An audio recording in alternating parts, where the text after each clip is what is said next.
SRF Audio.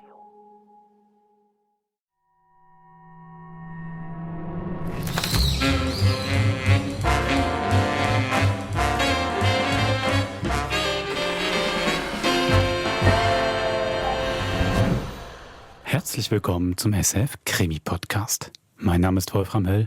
Bei mir ist die einzige Frau in ganz Basel, die an Halloween in ihrer Wohnung ist, die Tür aufmacht, wenn es draußen klopft oder klingelt und keine Süßigkeiten rausgibt, sondern Süßigkeiten bekommt.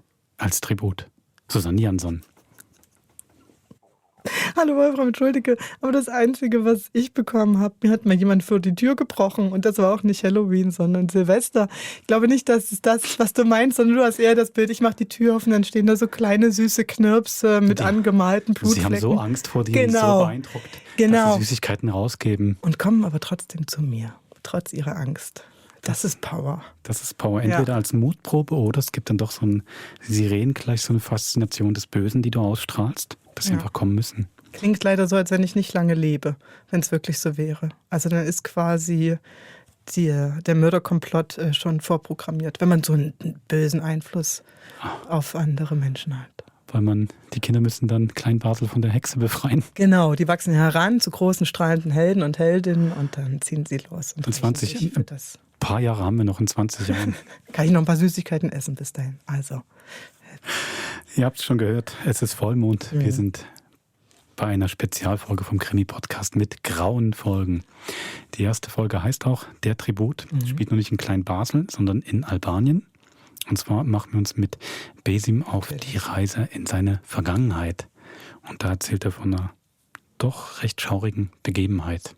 Fängt aber eigentlich ganz harmonisch an, weil so Ferien bei den Großeltern ist ja, glaube ich, für viele Kinder eine sehr schöne Erinnerung. Das stimmt. Nur sind wir bei Grauen und da bleibt es nicht schön. Also viel Vergnügen bei der 18. Folge von Grauen, der Tribut. Viel Spaß.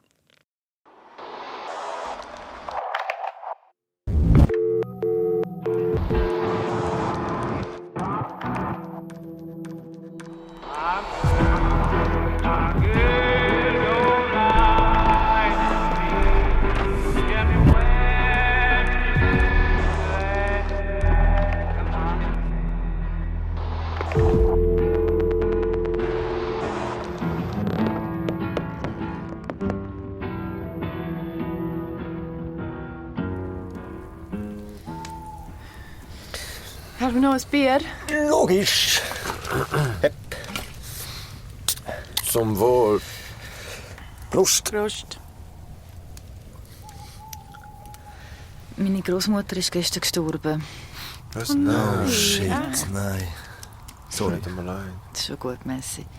Sie ist 100 geworden und 1 Monat. Ah ja, okay. Sie hat schon 2 von ihren Kindern beerdigen. Also, ich glaube, für sie hat es gestummt, jetzt zu gehen. Mhm.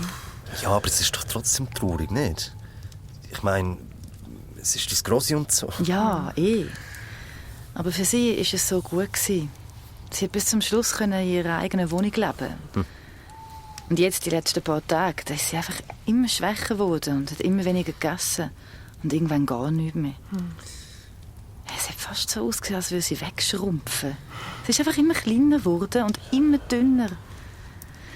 Ja, und jetzt ist sie ganz weg.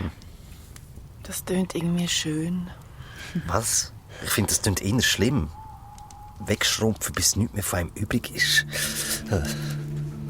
Oder, Besim? Was? Hey, Besim, was hast du? Du siehst sogar im Licht von dem Feuer bleich aus. Nichts, easy. Ich habe noch gerade an meine eigene Großmutter in Albanien denken. Und darum machst du so ein Gesicht? Ist sie so ein Drache gewesen? Hey, Besim, erzähl, was ist mit deiner Großmutter? Ja. Sie ist auch irgendwann einfach weg gewesen. Also, was meinst du? Plötzlich verschwunden halt. Niemand weiß, was passiert ist. Also, abgehauen? Oder entführt? Jetzt hört doch zu. Also, meine Grosseltern haben auf einem Bauernhof gelebt. Irgendwo in der Pampa in Erind, Albanien. Als Kind bin ich jeden Sommer dort. Ich habe meine Großmutter geliebt und sie mich natürlich auch. Ich war ihr Lieblingsenkel. egal, obwohl wir uns nur im Sommer gesehen haben, oder? Und in einem Sommer hat sie mir sogar ein Kätzchen geschenkt. Die Mazi. Ja, sonst hat es halt nicht so viel Spannendes gegeben dort, ausser nochmal einem anderen Hof. Und im Gegensatz zu dem von meinen Grosseltern ist der Hof riesig gewesen und es hat nur eine alte Frau dort gelebt, ganz allein. Und der Hof hat ihr gehört. Und sie hat ganz allein dort gelebt mit all ihren Tieren, also Kühe, Rösser, Hühner, Geissen, Schafe, alles. Und ich schwör's euch, keine Ahnung, wie sie das gemacht hat, weil man hat sie nie draussen gesehen arbeiten. Strange. Ja. Und dann an einem Sonntagabend. Und ist fein? Ja, das ist gut.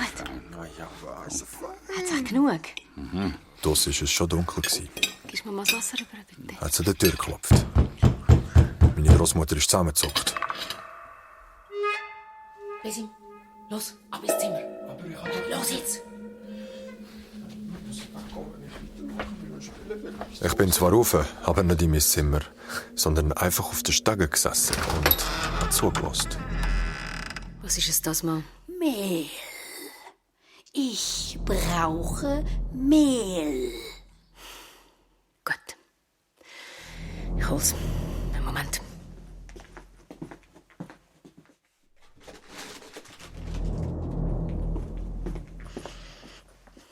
Da. Das sind 5 Kilo.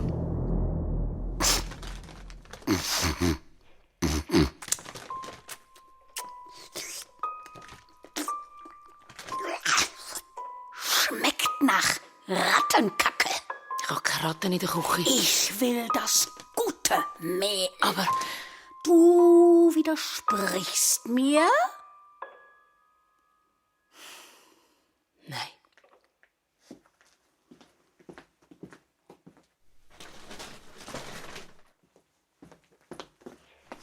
Da.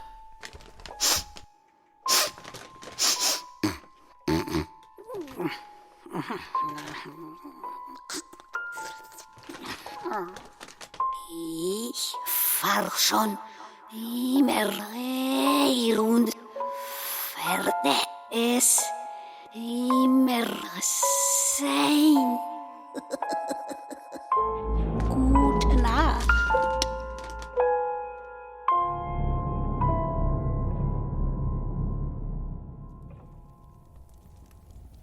Ich habe dann aus dem Fenster der alten Frau nachgeschaut. Es war Vollmond. Eine dünne, sehnige Gestalt, aber etwas war hure strange. Sie ist überhaupt nicht gelaufen wie eine alte Frau.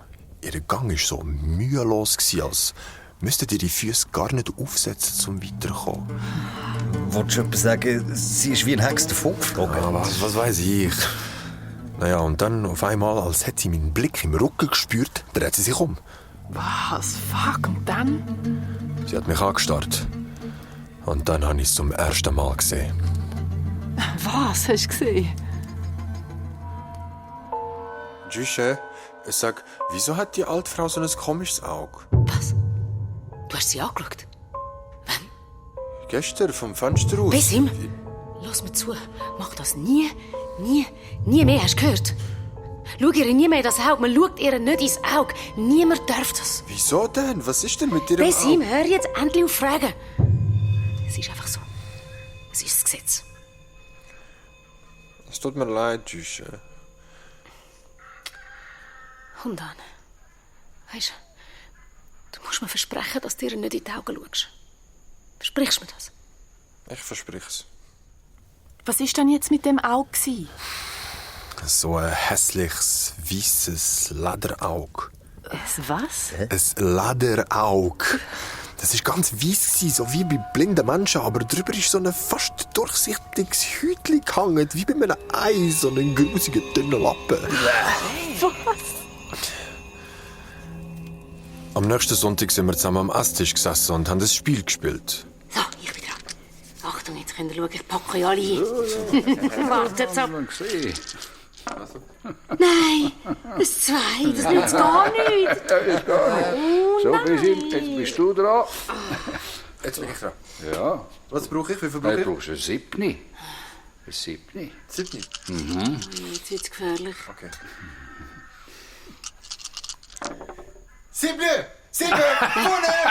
Nein, es ist nicht so. Schau da. Bravo. Bravo. Dann komme ich jetzt noch mal einen Turm über. Ja, hast du verdient. Hast du verdient. Bis ihm los. Ab ins Zimmer. Los!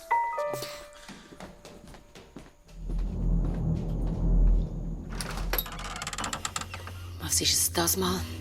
Milch.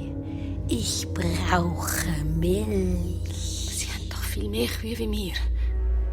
Wir haben nur eine einzige. Und die gibt zu wenig Milch im Moment. Das ist ein langer Kuh für uns. Milch. Dann halt.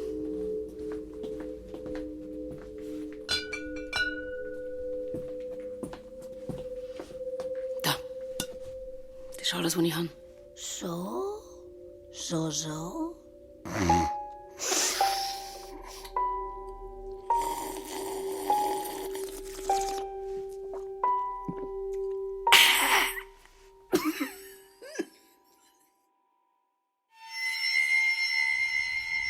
Am nächsten Morgen bin ich an einem lauten Schrei aufgewacht.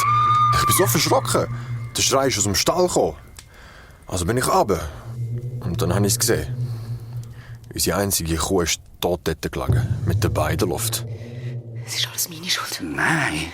Ich kann ihr nicht alles geben. Ich habe noch eine halbe Flasche Milch gehabt. Ich wollte sie behalten für den Besim, damit er sie mir Kätzchen davon geben kann. Beruhig dich, es passiert schon nichts. Es ist schon passiert. Wieso meinst du, liegt unsere Kuh tot im Stall? Es war alt. Es ist sicher einfach nur ein Zufall. Ein Zufall? Ich habe das Gesetz gebrochen. Nein. Welches Gesetz täuschen? Was ist los? Was ist mit der Kuh passiert? Besim, komm zu mir. Es ist alles gut. Johnny, mein Bub, es ist alles gut. Es ist nichts passiert. Alles gut. Aber was ist denn das für ein hure Gesetz, das sie ständig davon redet? Ja, sie hat mir nichts gesagt. Sie hat mich beschützen. Aber ich konnte es nicht lassen. Am nächsten Sonntag, nachdem die Sonne untergegangen ist, habe ich mich im Schrank versteckt, gerade beim Hauseingang. Das war so ein altes, krummes Holzding. Und auch wenn es zu war, hat es so einen riesigen Spalt zwischen den Türen gegeben.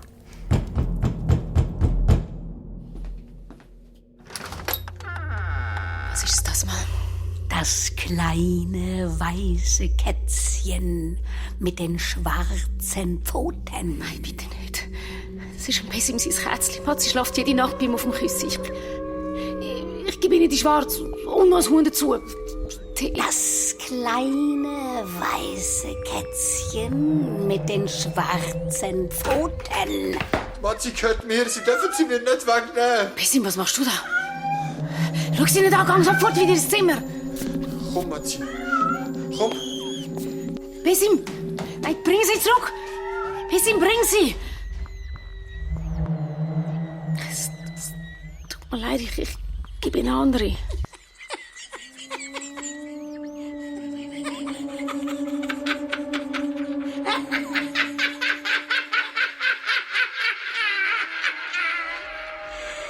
Namin, Dynamite, Chirp, Sat, Tickets.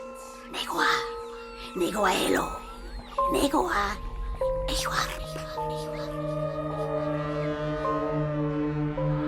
Augenrolle, Augenbrauche, Augen. Das Gesetz bricht. Niemand.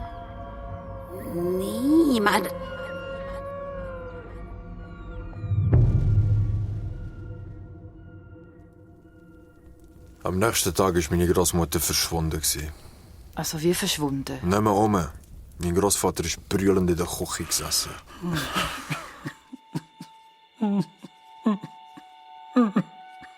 Hey, was ist? Wo ist Jüsche? Wo ist die Großmami? Weg. Sie ist weg.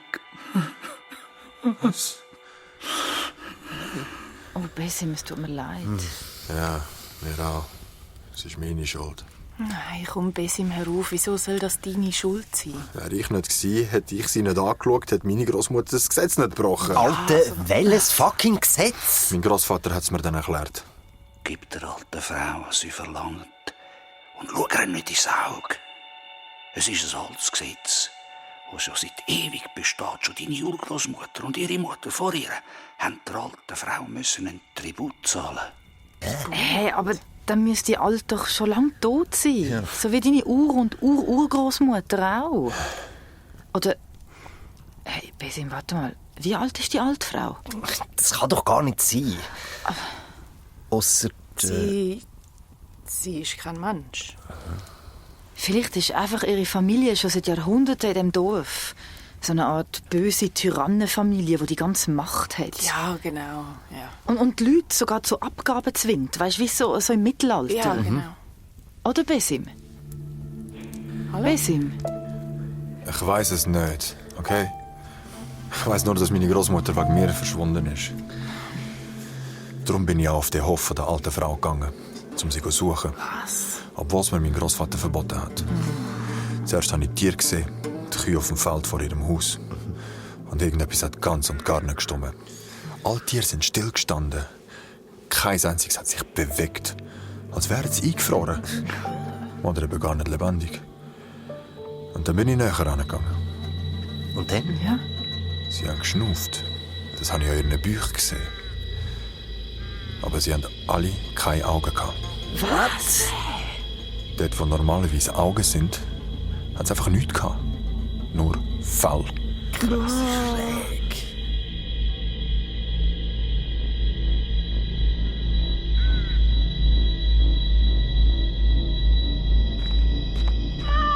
Psst, Matti. Alles gut, beruhig dich. Schau einer an. Der kleine Bastard von nebenan. Du traust dich hierher? Wo ist meine Großmami? Und was ist mit deinen Kühen passiert?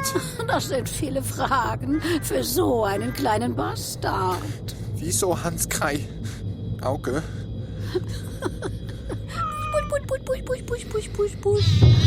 Ich hab sie ihnen genommen, Wieso? damit ich wieder sehen kann. Aber Kuhaugen halten nicht lange. Außerdem sieht man schlecht damit. Da!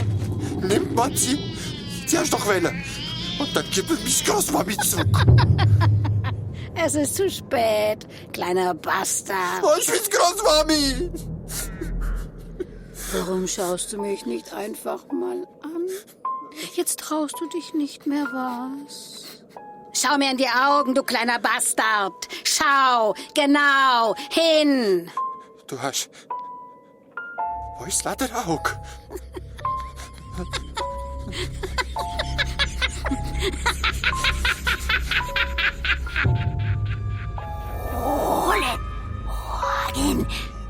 Augen. Du hast die Augen von... Großmami!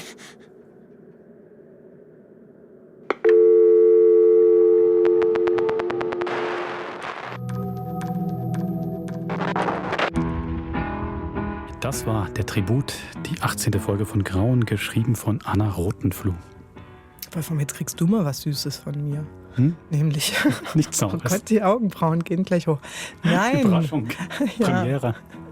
2 Lobe. Einmal finde ich das einen wahnsinnig guten Schluss. Also es ist einfach gut vorbereitet mit den Kühen schon. Mhm. Und dann, es schwingt ja so mit, dass sie untot ist oder dass sie sich nährt von diesem Dorf. Aber dass es nachher so konkret wird mit Omas Augen, finde ich, hatte ich echt ein starkes Schlussbild. Ja, das war das erste Lob. Kann man ja auch der Autorin weitergeben. Ich wollte gerade sagen, Anna bitte sag's Rothenfluh. ja. Gib's weiter. Lieber Gruß von meiner Seite, genau, vielen Dank. Aber Lob an euch für die Figur des Besims, gespielt von Dashmir Ristemi, weil das wirklich, also klar, er hat zum einen diese Heimat, er ist ja auch sonst dieser Globetrotter. Wir können mit ihm einfach an so viele geile Orte reisen und es fühlt sich wahnsinnig glaubwürdig oder organisch an. Das finde ich toll. Zweites Lob. Er spielt, Bienchen im Heft, ja. er spielt es ja auch weiter noch die Frage, gibt es dann ein Kind, das den Besim spielt, oder macht der Daschmid das auch? Ich finde, er macht das ja auch eigentlich noch ganz charmant. Das sind jungen Spielen. Das ist natürlich jetzt ein Erwachsener, wirklich, der sich selbst als Kind spielt, aber im Film würde es jetzt nicht gehen. Da müsste er wirklich auf Knien rumlaufen und den Bart abrasieren. Aber ich finde hier irgendwie, ich finde das noch ganz gern so. Ich finde es auch, also es bleibt halt, also klar, man bleibt dran hängen, es fällt einem auf, weil du hast diese gestandene Männerstimme, die sich dann aber sehr kindlich freut über die gewonnene 7 und so und übers Kätzchen. Aber es bleibt so in dieser grauen Logik, wo wir ja auch mit Zoe immer wieder in ihre Jugend zurückgehen. Mit den anderen ja auch, ne? Und es dieselben SprecherInnen sind. Und ich finde, das macht es dann auch für mich, bleibt es dann eben mein Besim, als wenn ich dort jetzt eine ganz neue, junge Stimme hätte. So gehe ich eigentlich viel mehr mit ihm mit, genau. Deswegen habe ich das gern genommen. Super, das war so die Idee, ja. Ich habe noch ein drittes Lob. Finde die Flüche, die Hexe nachher ausstößt. Barbara Falter spielt das ja. Da war ich sehr in so einem Beschwörungsrausch. Wie habt ihr das aufgeschrieben? Oder sind die irgendwo aus einem alten Hexen? Nee, das denke ich. Almanach soll ich jetzt das Geheimnis kaputt machen? Ja, natürlich. Damit musst du schon die Kraft des Fluches brechen, indem du es verrätst. Ganz einfach, das ist quasi schon die Wörter gespiegelt geschrieben. What? Und dann vorgelesen zum Teil. Ich weiß nicht mehr ganz genau, wie es gemacht haben. Vielleicht hat sie es dann auch zum Teil richtig. Es gibt sicherlich Stellen, wo sie falsch rum spricht. Und dann wird es aber noch falsch rum abgespielt, das wie dann richtig ist, aber komisch klingt. Und dann gibt es tatsächlich auch Stellen, also wo wir es normal gesprochen haben und falsch rum abgespielt und aber auch falsch rum geschrieben und ausgesprochen. Also damit haben wir einfach gespielt. Das ist jetzt eher die einfachere Variante halt. Sag das nicht. Das ist ja auf einer Metaebene auch schon wieder toll. Wenn Augen der Spiegel zur Seele sind, habt ihr die Spiegelschrift verwendet. Das ist doch Absicht gewesen. So. Sehr gut. Bei der nächsten grauen Folge, Phantomschmerz heißt die, gibt es auch einen Besuch bei der eigenen Familie. Der ist aber nicht so. Fängt auch nicht nostalgisch und fröhlich an. Nein. Zoe besucht ihre Eltern und das ist natürlich ganz anders, wenn man ein Geist ist. Ja. Ich würde mir jetzt mal ein Kissen holen zum Festhalten für die nächste Folge. Macht das. Also, wir fangen schon mal mit Hören. Viel Vergnügen bei der 19. Folge von Grauen, Phantomschmerz. Viel Spaß.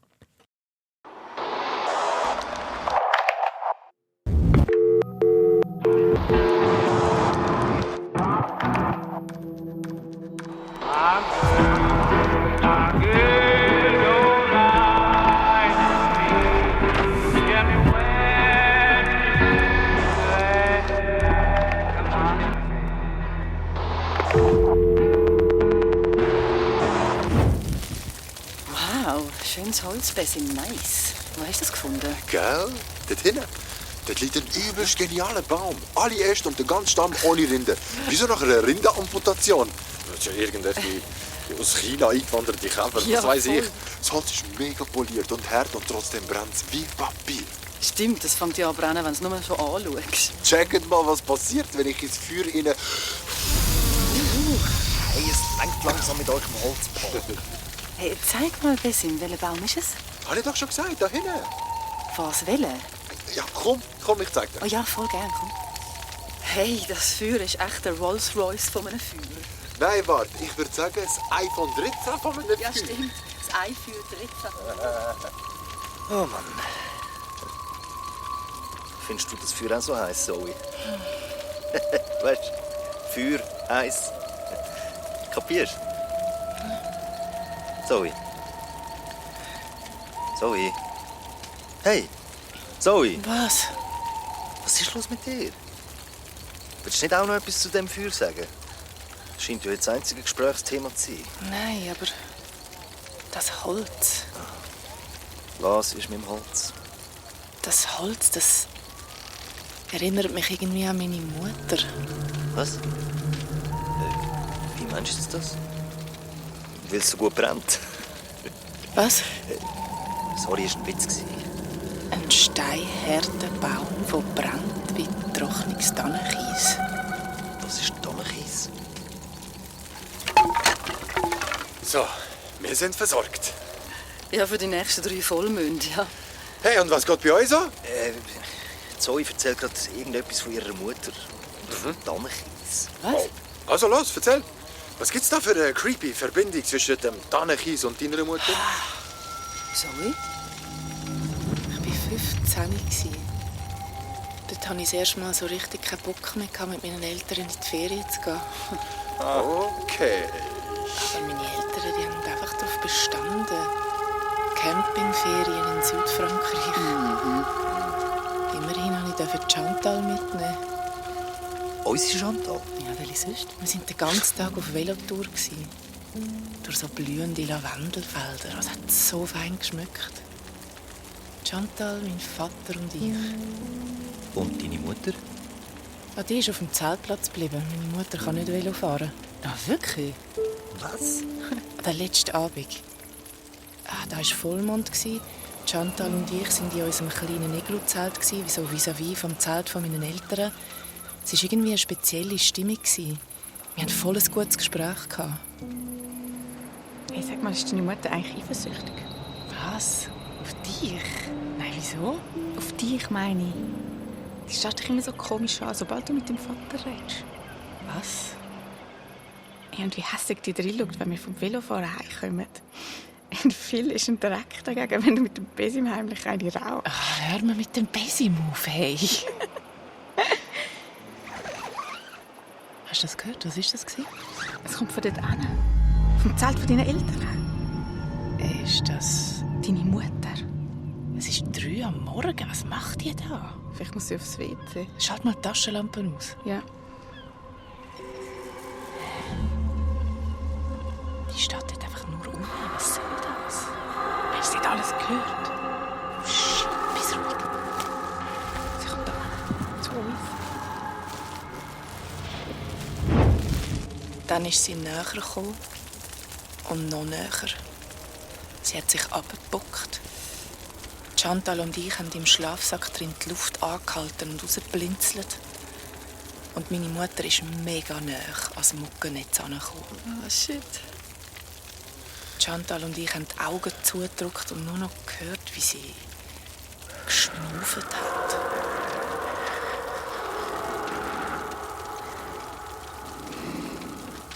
Und dann... Ja, und dann? Und dann hat sie sich umgedreht und ist auf meinem Velo weggefahren. Was? Mitten in der Nacht? Wo denn? Ja? Ach, Phil. Velo. Ja. Oh, shit! Deine Mutter kann doch gar nicht Velo fahren. Ja. Als sie auf dem Velo einfach so davon gefahren ist, habe ich voll in die Hose gemacht. Oh nein. Und Chantal hat die ganze Nacht kein Wort mehr geredet. Und am nächsten Morgen ist meine Mutter einfach wieder am Gaskocher gestanden und hat irgendwie ein Spiegeleier gemacht. Und dann sind wir wieder heimgefahren. Haben Sie nie darauf angesprochen? Nie. Aber nach dieser Nacht war nichts mehr in meinem Leben wie vorher. Okay, jetzt übertreibst du ein bisschen. Ich meine... Besim, seit ich ein kleines Kind war, bei jedem Ausflug immer das gleiche Thema, dass meine Mutter nicht Velo fahren kann. Warum lügt sie? Wo ist sie angefahren am Morgen um 3? Und was, wenn sie gewusst hat, dass ich sie gesehen habe? Wer ist meine Mutter, Besim? Übrigens, es ist jetzt da auch gerade morgen um 3. Oh, fuck! Ja. Sorry, Leute, ich wollte unsere Party auch nicht crashen, aber ich muss morgen mega früh in die Bude. Ich habe eine Besprechung wegen der Überbauung im Schattenrhein. Könnte ein fetter Auftrag werden. Ja, hey, ich muss auch. Sorry. Zoe? Zoe? Hey, geht's? Geht's? Zitterst? Nein. Geh nur. Ich ziehe mir nur noch ein bisschen die Wärme von deinem geilen Feuer rein. Wir sehen uns dann beim nächsten Vollmond. Hey, sorry, schau. Ich fahre jetzt mit dem Velo heim. Hör auf, Steffi. Ja, hey, sorry. Ich wollte auch mal ein bisschen einen auf Stimmung machen. Ciao, Zoe. Ciao. Tschüss zusammen. Ciao.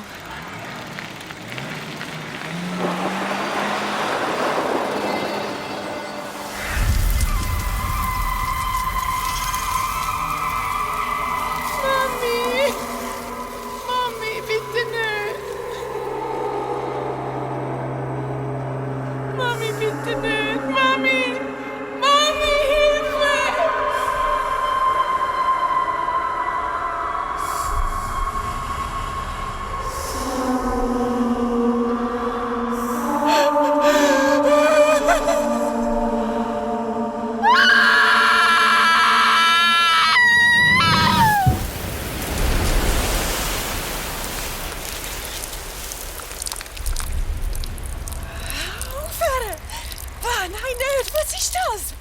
Weg, aufhören! Zoe? Scheiße, was machst du da?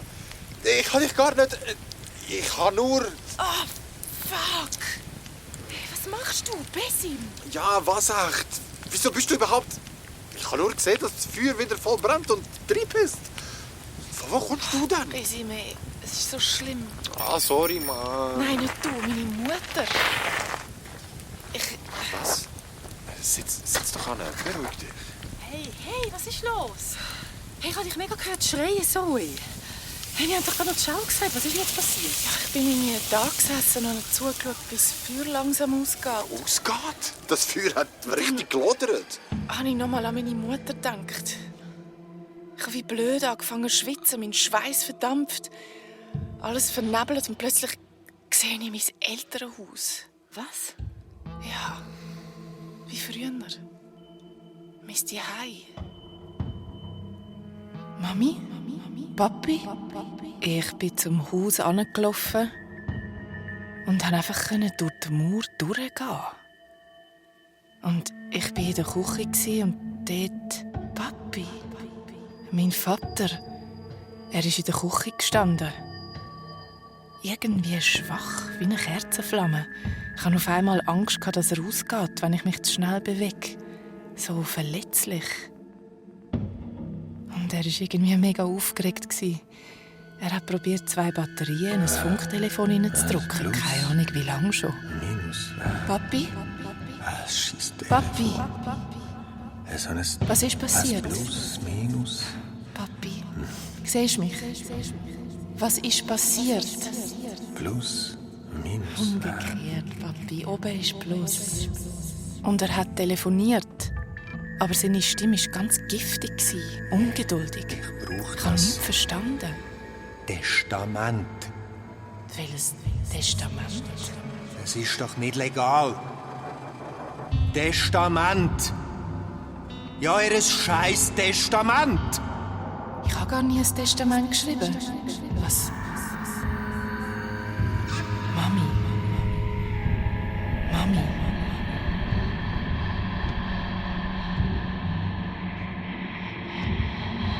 Dann höre ich plötzlich so ein Schnaufen. Ich habe in den dunklen Gang hinterher geschaut, ins helle Schlafzimmer. Dort bewegen sich am Bettende die Füße von meiner Mutter. Die typischen Mami-Füße. Mit diesen Halluchshöcker. Ja, kremieren. Sie muss verbrannt werden. Was mein Vater am Telefon besprochen hat, ist immer unheimlicher geworden. Schauen Sie einfach, dass alles schnell geht. Ich schleiche zum Schlafzimmer um den Türrahmen herum und dann sehe ich das Gesicht von meiner Mutter. Total abgemagert.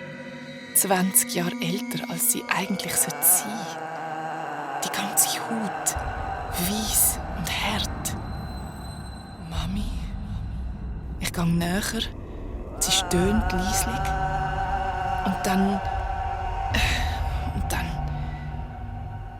steht mein Vater hinter mir. Er hebt das Küssi in seiner Hand. Er läuft durch mich durch, auf meine Mutter zu. Ich schreie und hau aufs Küssi, schlage auf meinen Vater ein. Nein! Aber Nein! er merkt nichts. Papi, was machst du? Nein! Und dann hat dein Vater deine Mutter erstickt? Nein! Dann lupft mein Vater den Kopf von meiner Mutter und legt ihr ein zärtliches Küssi in den Nacken. Und ich bin am Brüllen. Und mein Vater geht wieder aus dem Zimmer. Alles gut, habe ich gedacht. Ich stehe neben meiner Mutter am Bett. Was? Aber plötzlich meine Mutter. Sie schaut mich an. Ihre Pupillen voll auf mich fixiert. Und ihr Blick verändert sich in so einen bösen Triumph. Hallo, Zoe.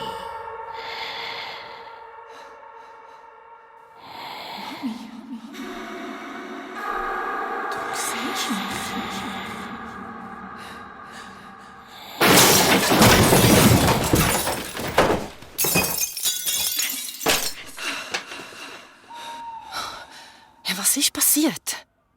bin ins Nachttischli gestolpert. Mein Vater kommt rein. «Papi! Papi, hilf mir!» Schatz, hast du weh da, Schatz? Alles gut, Martin. Danke. Es geht vorwärts. Ich muss jetzt schlafen. Okay, gut. Aber warte. Warte. Hast du alles runtergerührt? Deine Prothese, warte. Später, Martin. Nur schlafen jetzt. Mach bitte die Tür zu. Okay, klar. Klar. Ruh dich aus, Schatz. Klar. «Mami, bitte!» Schön, dass du wieder da bist, Zoe. «Wieso siehst du mich, Mami?» Mach's dir gemütlich, Zoelein. Schön siehst du aus. Danke. Immer so schön. Schon immer gsi. Alle Blick auf dich.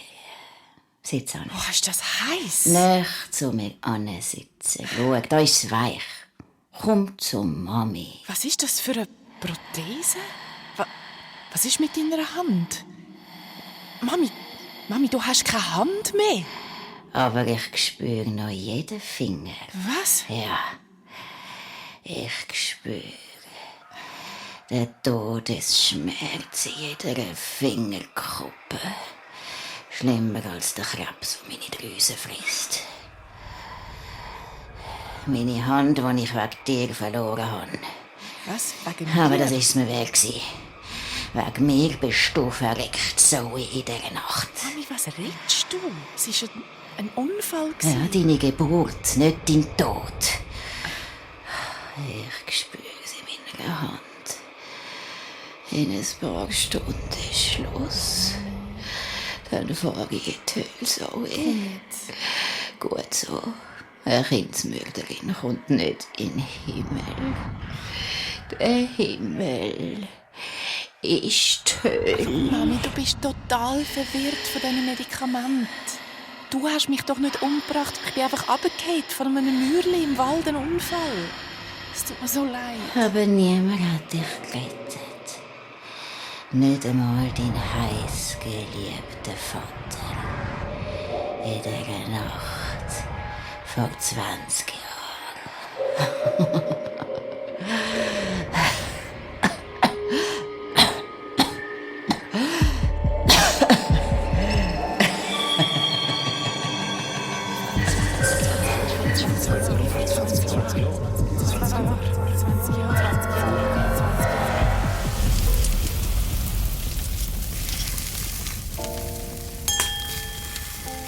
Auf uns, Schatz. Ach, das darf jetzt nicht wahr sein. Was? Weißt du, wie spät das ist? Heute ist unser Hochzeitstag. Schau selber, wie du jetzt heimkommst, sonst willst du ja auch immer erwachsen sein. Zoe, Falsch verbunden. das ist doch Zoe. Was, wo ist sie? Ich kann sie schnell abkommen, gib mir das Telefon. Martin, sie schafft's allein. Bitte. Wir sitzen gemütlich am Feuer, Schatz. Ja. Nur wir zwei. An unserem Ich Hochzeitstag. kann sie schnell. Gib mir das Telefon. Das ist unser letzter Hochzeitstag in der Schweiz. Sie ist allein unterwegs. Mitten in der Sie muss Nacht. sich auch nicht immer so umtreiben. Was? Und wenn sie jemandem über den Weg läuft? Vielleicht sollte sie sich einfach ein bisschen weniger schlampig anlegen. Komm, was? Los, Telefon jetzt. Nimm's mir doch aus der Hand. Aber schau gut zu, Hey, wo Schatz, meine Hand jetzt sag mal, ist. Was bist du? Warte, nimm deine Hand aus dem Feuer. Nimm's mir aus der Hand. Was? Hey, deine Hand Nein, brennt! Ah! Ah!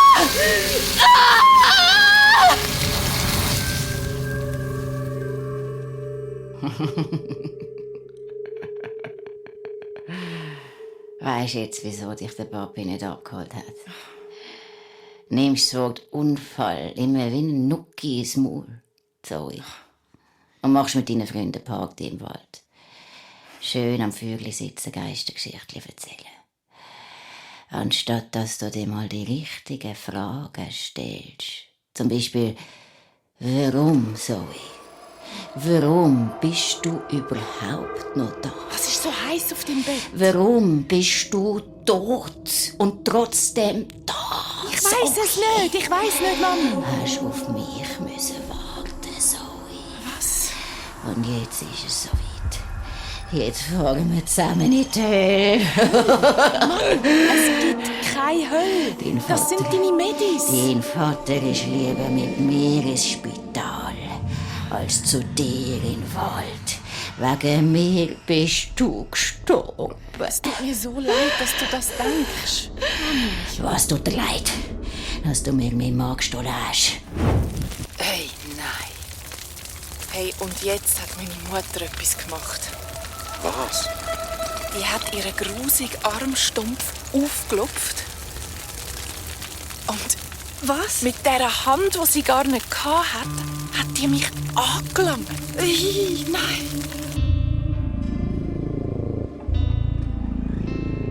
Mikro. Sie hat mich gepackt und ich habe geschrauen. Jetzt reiss ich dich in die Hölle, aber so Lass mich los! Ist für, Mami! Mami, bitte, du machst mir weh, deine Hand! Schmeckst du schon? Der heisse Urin vom Satan.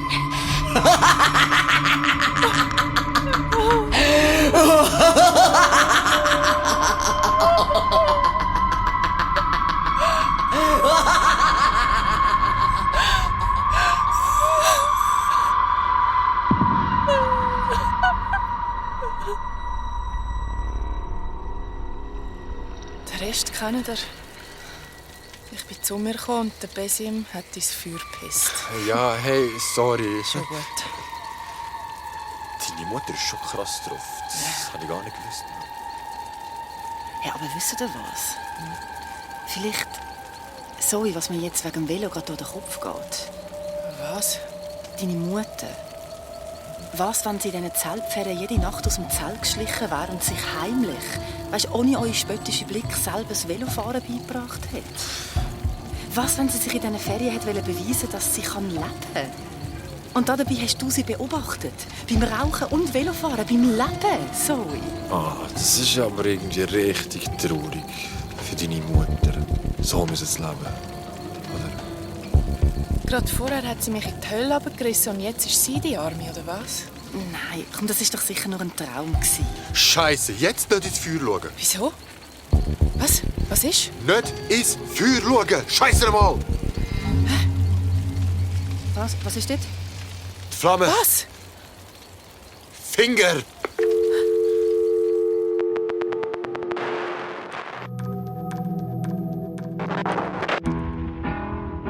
Das war die 19. Folge von Grauen Phantomschmerz, geschrieben von Lukas Holliger. Das war, glaube ich, das allererste Hörspiel, in dem es einen Rückblick in einem Traum gibt. Mhm. Und das Gute ist, dass ich nicht dadurch verwirrt war, sondern es ist eine wahnsinnig vielschichtige Geschichte und es gibt so viele Motive. Also ich fand sie wirklich, weißt du, Grusel, ne? Das ist gerade, wenn man jetzt die Sachen, wir hören die ja jetzt schon zum mehrfachen Male, dann ist ja jede Überraschung auch genommen und dann stellt sich der Grusel ja nicht mehr so ein. Aber bei der, die ist mir jetzt die hat mich nochmal richtig angefasst im Vergleich zur Ursendung. Ich glaube, es hat viel damit zu tun, dass vieles so offen bleibt und so sperrig und auch scheinbar miteinander verbandelt ist, aber ja nicht bis in letzter Konsequenz. Zum Beispiel? Diese Entwicklung der Mutter, also das Motiv der verdorrten Hand, natürlich, was es für diese Mutter-Tochter-Beziehung hat, von Zärtlichkeit hin zum Helfen, dass Zoe da stirbt, aber auch eben die Hilfe verweigern und so. Eben, das ist schon so viel. Und dann wird ja aber auch noch der Komplex aufgemacht, dass die Mutter mit sich selber so viel gehadert hat, jetzt außerdem krebskrank ist, aber eben dieses nächtliche, mögliche Wegfahren und sich ein eigenes Leben aufbauen. Dazu noch das große Thema der Konkurrenz oder Eifersucht zwischen Tochter und Mutter in einer Familie um den Vater. Also es ist wahnsinnig vielschichtig. Und es springt ja auch an ganz viele verschiedene Schauplätze. Und dann habe ich ja noch nicht mal das Motiv des Feuers thematisiert, das nicht enden wollen, das immer brennende, das Baumes, den Besim da findet. Und ganz am Schluss die Finger, die er im Feuer sieht und die für mich dann wieder den Bogen machen zur allerersten Grauen-Folge, als sie darüber sprechen, dass es diese Geschichte gibt von der Hand im Feuer. Wahnsinnig viel. Aber ich glaube, dadurch, dass auch alles oder vieles gelabelt ist als Einbildung. Oder Traum, ja. Oder Traum. Und dass auch viele Motive sind, die ich jetzt nicht aus einem klassischen Horrortraum erwarten würde. Und es dann doch wieder in den Figuren, die auftreten, ganz nah an jedermanns Lebenswirklichkeit ist. Sofern man voraussetzt, dass die meisten Mutter und Vater haben oder auch mit denen aufgewachsen sind. Ne? Gibt das so eine beklemmende Mischung? Ja, also ich glaube, ja, beklemmt ist wirklich genau, finde ich, das richtige Wort. Ich glaube tatsächlich auch, was der Lukas da sehr clever geschrieben hat, der Autor. Eben, man steigt ja so traumhaft ein, dass man zu diesem Haus dahin geht oder eigentlich schon schwebt. Die Zoe ist ja eben Geist und noch dieses Traumhafte. Und dass aber dann die schon halb im Sterben liegende Mutter, ist ja doch wieder, finde ich, ein sehr recht realistisches Bild. Und dann spielt sie eben damit, Zoe geht hin, denkt erst, sie wird gar nicht wahrgenommen als Geist und dann eben doch. Und eben genau diese, das finde ich dann noch sehr hart, diese Verweigerung, Hilfe anzunehmen und die Verweigerung zu einer gewissen Versöhnung, die Mutter ja da sehr stark macht.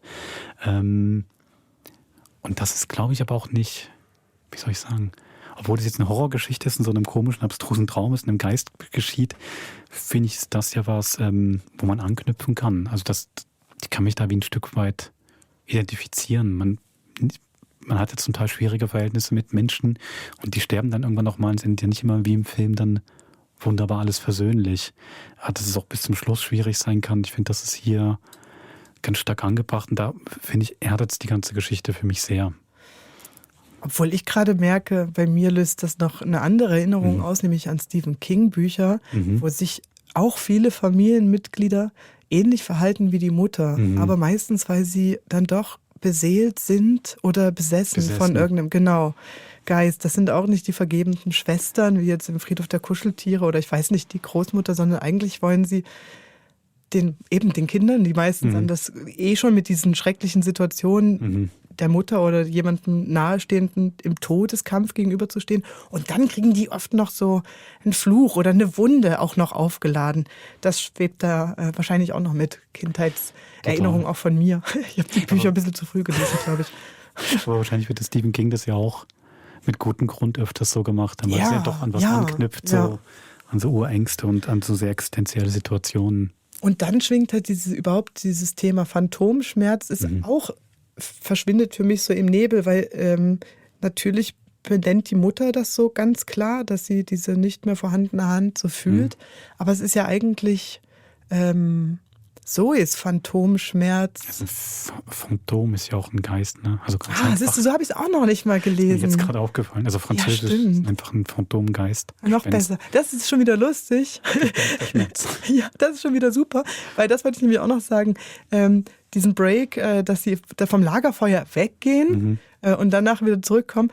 Da ringsrum, kurz bevor sie aufbrechen, wenn mir fallen immer nur die echten SchauspielerInnen-Namen ein. Ich will die ganze Zeit sagen Vera. Wenn Steffi, danke. Schau so, ich fahre mit dem Fahrrad weg. Das finde ich sehr lustig als Aufbruch. Da hast du diesen dramatischen Schrei von Zoe und dann ist Besim, der das Feuer versucht auszupinkeln, ist auch sehr lustig. Eine gute Balance, wie beim ersten Teil davon Monopoly, zwischen Dramatik und Humor. Stimmt, wir kommen ja gerade mittendrin. Ne? Ja, geschrieben, ja. Geht ja da wieder weiter mit Monopoly. Ja. Ist schöne Folge, ja. Super. Aber sag mal, darf ich dich noch kurz fragen? Ich weiß nicht, ob du mit dem Lukas Holliger darüber gesprochen hast. Warum hat es noch dieses Motiv des Emanzipationsversuchs der Mutter gebraucht? Also, dass zum Beispiel nicht Fahrrad können und heimlich nachts sich selber beibringen, vielleicht ist es doch... Ich glaube, ihm ging es dann schon noch darum, das auch da nochmal zu spiegeln. Genau, das ist dieses Thema mit Emanzipation. Das versucht die Zoe ja auch ein Stück weit jetzt noch zu machen, sich von ihren Eltern zu emanzipieren, selbst als Geist noch, dass man das quasi auch bei der anderen Figur schon angelegt hat. Aber es ist tatsächlich so, es ist wirklich ein sehr reicher Text, den er da geschrieben hat, an Querverweisen, Bezügen, Parallelen, Metaphern. Und Figuren wirklich wie aus der griechischen Tragödie, also dass die Mutter da den Vater hält und sagt, du gehst nicht zu ihr, indem sie sich da selbst verstümmelt. Heavy stuff, ja. In einem Monat gibt es wieder den nächsten Vollmond. Schauen wir dann, wie es weitergeht mit den 4 vom Lagerfeuer. Nächste Woche geht es wieder nach Zürich. Ein bisschen Krimi dazwischen. Wir sind Krimi. Okay. Wo ein entführtes Kind gerettet werden will. Ja, Muss. Und auch die Wohnungsnot zu reden und zu handeln gibt. In Zürich, ja. Vijay, Kuma und Miranda. Bis zum nächsten Donnerstag. Bis zum nächsten Mod. Macht's gut.